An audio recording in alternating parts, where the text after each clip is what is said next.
Welcome to the Mental Mastery Breakfast for Leaders. Today I will talk about Andy. Andy was a salesperson the way you would probably imagine it.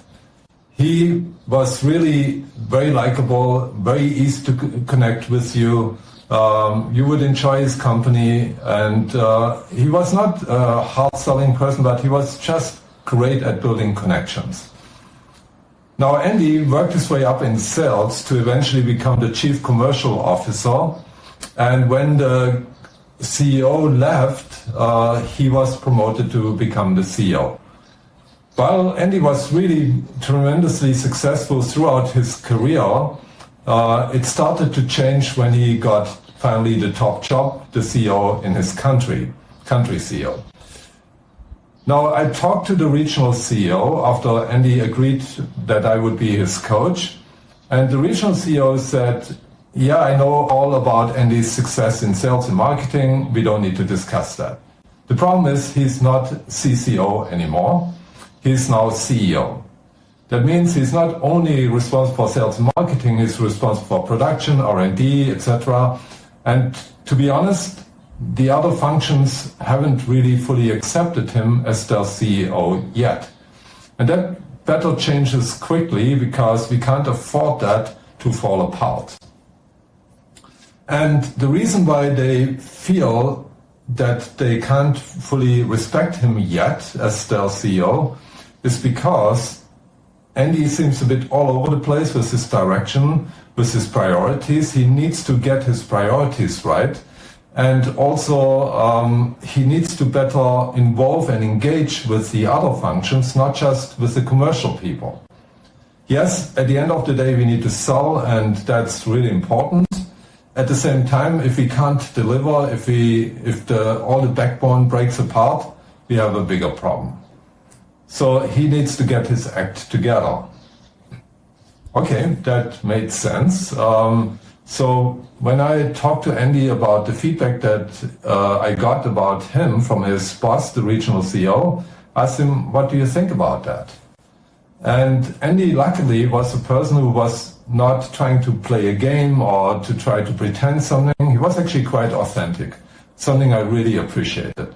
Because I can work better with my coaches if they are open up fairly quickly and, are open to be vulnerable and admit when they have difficulties with something. And he said to me, up to the point when I got the CEO role, I pretty much always knew what I need to do. When I went through the different steps in sales, I never felt I'm in a new territory. I need to completely change the way I operate. I kind of could take the playbook from the previous role, add to it, make some changes, and just continue. And somehow I thought this would work in the same way when I become the CEO, but unfortunately it didn't. And that's why you get this feedback from my CEO. I can tell you, he told me the same thing. And I said, so do you agree? And he said, yes, I guess I need to agree to that because it is true that I find it really hard to get to priorities right. I also find it difficult to get that acceptance from the other leaders that are reporting now to me. For example, I have really difficulties with the R&D head. We have quite a lot of discussions about where we should take our company in terms of products and services, and we are not really seeing eye to eye on that all the time. And so he kind of thinks I just try to push anything just so that we can sell more, whereas that's actually really not fair. I do take the feedback from the markets, obviously, and I try to do the best for the organization. And that's why I push for certain things when it comes to R&D. And so we are not really fully aligned. And I have similar discussions with other departments, like, for example, supply chain. With the head of supply chain management, I often have issues about shipping priorities. I feel that sometimes they make priorities in ways that are actually not in the best interest of our customers. And he says, I don't understand his business. I'm just making things too simple when they're actually much more complex.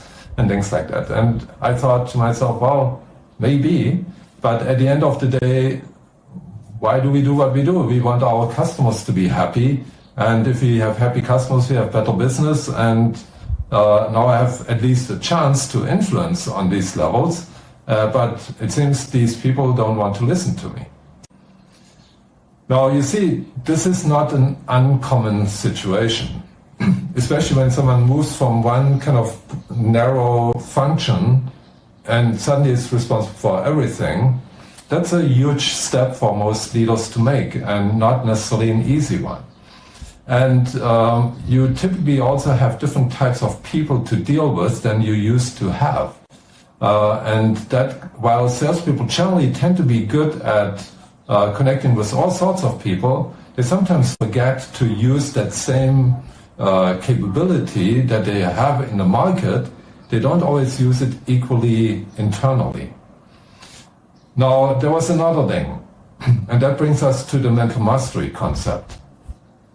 For Andy, one of the things that stood out a bit was that his degree of self-acceptance was actually really high.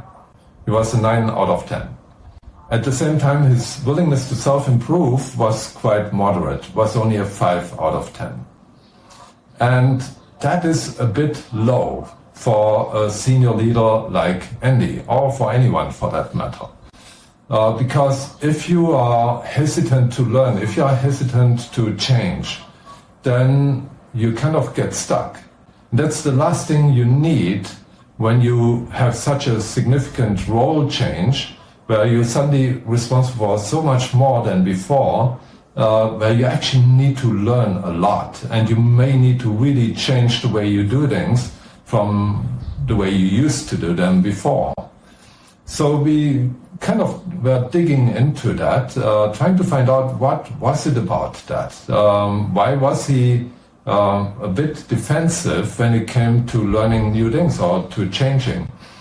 And we kind of figured out that when he got promoted into the CCO role, Chief Commercial Officer, he was actually working super hard. He was working like a dog. And as a result, they got really good results, but he also almost burned out. And but he told me nobody knew about that. But he said, I know I was at the brink of a total burnout. And what then happened was that he got this promotion. And he thought in his mind, this is maybe an opportunity to work differently, to change the way I work.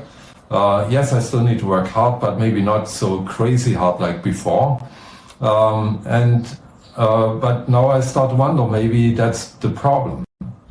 So I kind of were looking more for my comfort zone when I made that shift from CCO to CEO.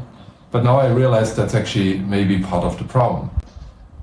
Now I said to him, well, it could be that is part of the problem, but I actually would not want to encourage you to go back to a crazy working style, because from what I heard so far, it doesn't sound to me like that was the issue. The issue is more that maybe you didn't adjust enough, you didn't change enough, you didn't learn enough about the other functions.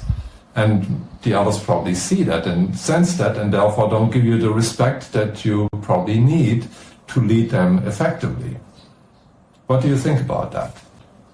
And he thought about that for a while, and he said, yeah, I think it was a kind of reaction from that almost burnout to stay now more in my comfort zone, which is probably the wrong thing to do. And he said, yeah, I can see your point, that it's maybe not about working harder, but I need to work smarter in a way.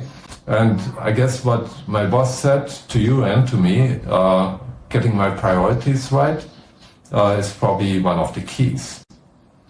And I said to him, yeah, and what do you think are these priorities? What do you think is most important?